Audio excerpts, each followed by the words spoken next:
ito pong ating unang topic ay patungkol po dito sa napakalaking hamon.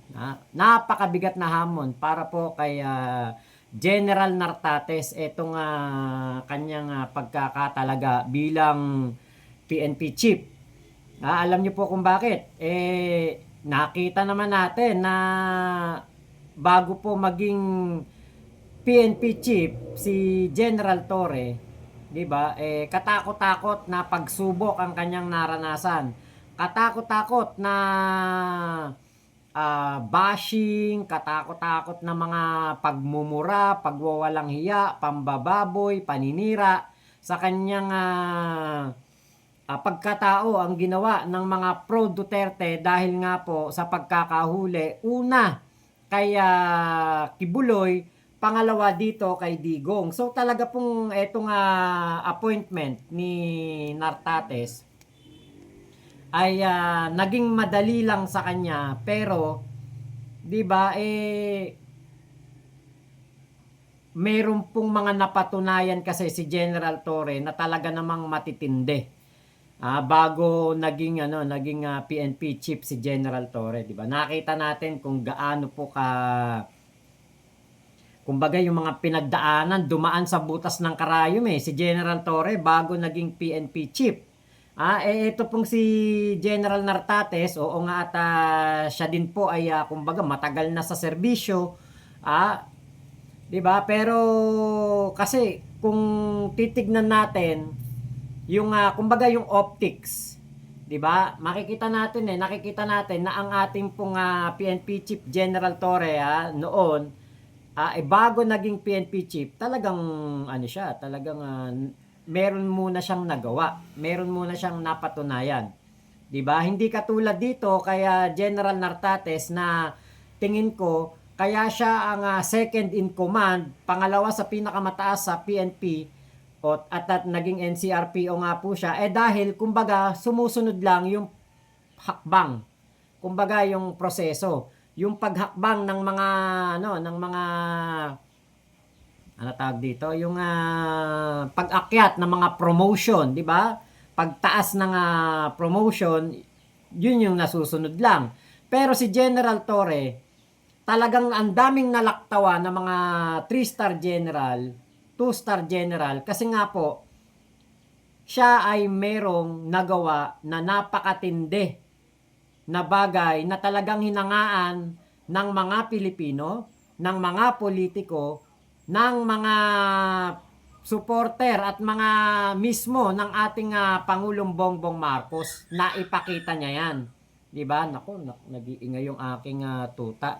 'Di ba? Kaya po itong si General Nartates, malaki po ang nakaatang na responsibilidad sa kanya.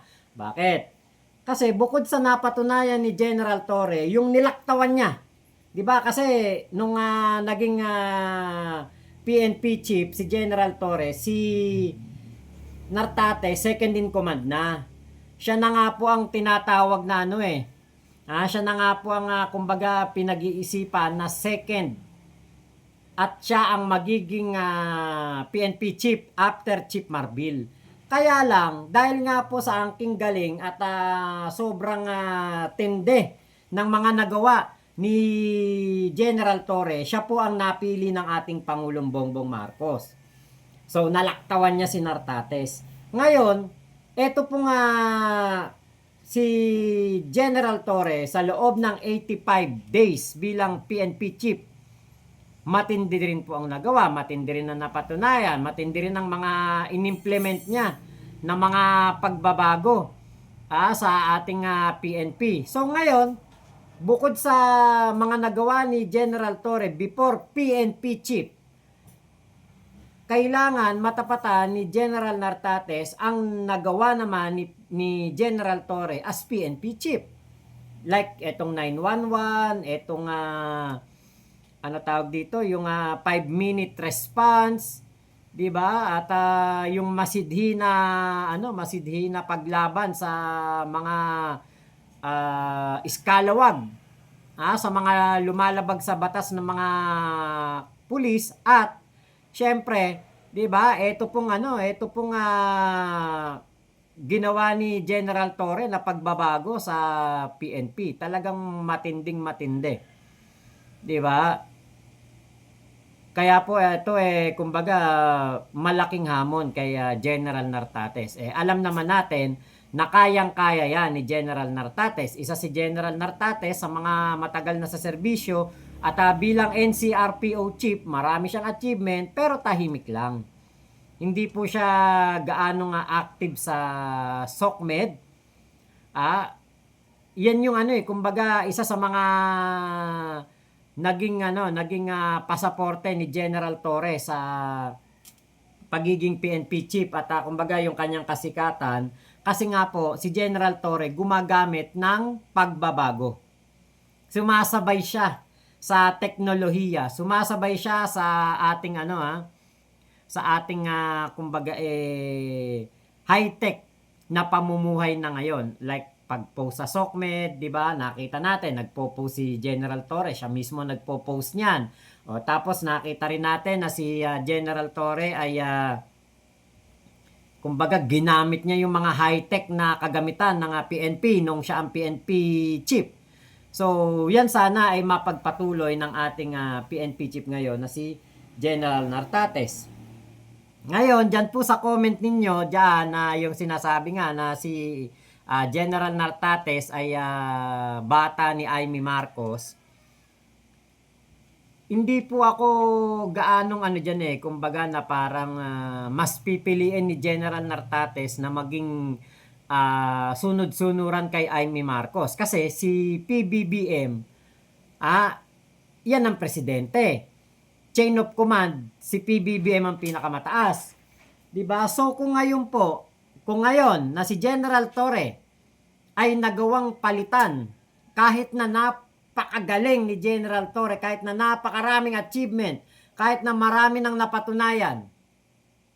Kapag nagkamali itong si General Nartates na kumampi kay Amy Marcos or paboran si Amy Marcos, naku po.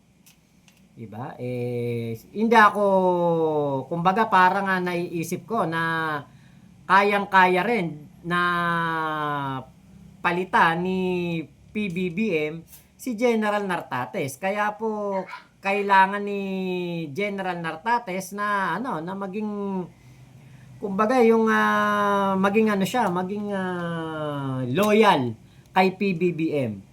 'Di ba? Kasi yun talaga yung katotohanan na si General Nartates ay under PBBM.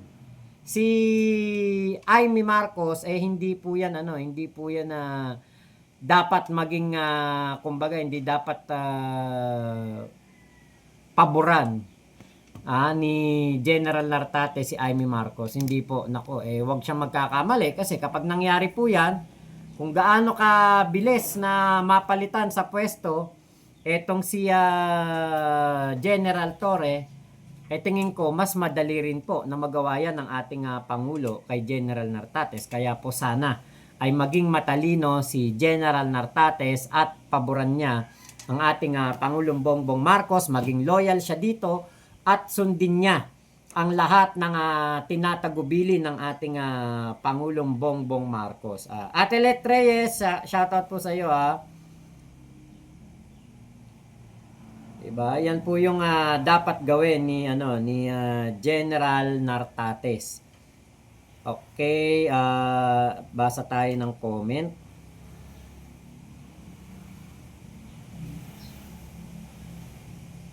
Ayan. Nay Brenda Barton, hello po. Kuya Joffrey Tizon, ayan, hello po. Naging PD ni Amy Sandok si Nartates, Provincial Director sa Ilocos. Okay. Joffrey Tizon, tuwang-tuwa mga DD shits, kaya na si Bacraus si Torre. Pahiyayan sila, may pwesto pala naghintay kay Torre. Yun nga po. Ate Virgie Badjola, balita nga na jowa daw ni Amy Babalina. Ayan, most of the time tulog na ako. Ayan, kinig lang, sabi ni Nay Brenda Barton. Kuya Christopher, opinion ko lang, masama ang loob ni General Torre. Hindi naman niya pwedeng sabing masama ang loob niya. Nanghihinayang ako sa mga nagawa ni General Torre. We salute you, General Torre, for Senator. Jesnet Lardy, hello po. Ay, Ate Janet Rosario, shoutout po Okay, ano yun? Pro raw siya ni Amy Marcos, di kaya siya ma-impluwensya ni Babalina, sabi ni Emeros Lictawa. Hindi naman po siguro. Ayan, Ate Letreyes, may issue dati si Nartate sa Weteng, kolektor yan. Nako, abangan natin kung meron pong lalabas ng mga ganyang issue. Okay, Remio Orano, Pro Duterte. Kapalit ni Torre, pag may warrant from ICC, kayang-kayang arestuhin ni Nartate si Bato. Yan ang tanong. Okay, Ate Letreya, sayang, bumalik na ang pagrespeto, pagtiwala sa PNP. Mukhang mababawasan o baka mawala pa. Buset talaga yang si Abanger Chibog. Tulog, wala namang nagawang mabuti sa DILG. Si ano? Si Remulla ba? Ngayon. Ate Channel Paris, hello po.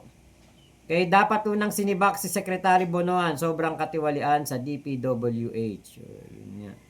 Ate Virgie, ngayon pangalang binubuli na ni Amy si PBBM di lalo ngayon na may Nartate si Amy Babalina. Okay, Ate Alice Herona, we stand for General Torres, solid kakamping.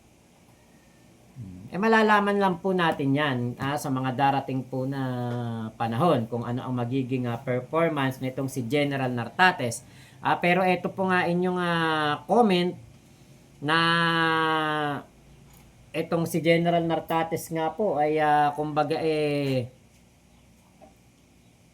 kung tropa talaga ni Amy yan, di ba? Malaking hamon nga po itong pagkakatalaga sa kanya as PNP chief. Dito ni Nartates. Nako, kasi nakabantay ngayon lahat kay Nartates. All eyes on Nartates kasi titignan kung kaya ba niyang tapatan, higitan, gawin ang mga nagawa ni General Torres. So yan po ang ating titignan ngayon sa mga darating na panahon. Yan po ang ating aabangan. Diba? Lalo pa yan, maugong na maugong ang mga comment. Sa mga comment section, kahit sa balita nababasa ko yan. Pro Amy Duterte yan. Yan ang mga sinasabi. Okay, Florencio Sanchez, magkano bayad sa iyo, boss? Lumaki po yung budget ko 125 million in 11 days po. Ayan. Kaya lang, kailangan ko ubusin in yung 125 million, kailangan ko pong ubusin in 11 days Kaya naisip ko, magpatayo po ng mental hospital. Kasi medyo masikip na po yung mental hospital. Dadagdagan ko po ng bawat Luzon, Visayas, Mindanao. Siguro una tayo sa Luzon. Siguro sa tayo magtatayo. Mga gawing Sambales. Marami dyan mga open field. Bibili ko lupa. Lalagyan ko po ng mental hospital at kayo po ang unang-unang pasyente. Sa Cebu, maglalagay din ako sa Kasadabaw. Mga DDS po, libre lang. Ayan, libre lang po paggamot ng mga DDS doon po sa sa mental na ipapatayo ko. Kaya po 125 million ang bayad po sa akin dito sa aking pagbablog. Idodonate ko lang po pampagawa po ng mental. Ayan. Para para kahit papaano, 'di ba, meron po tayong nagagawang charity sa ating mga kababayan para nga lang sa mga bobo. Yan. Sa mga bobo, mga baliw, mga siraulo, mga tamang hinala. Yan. Diyan po tayo mag-aambag sa mga metoyo po na manonood natin.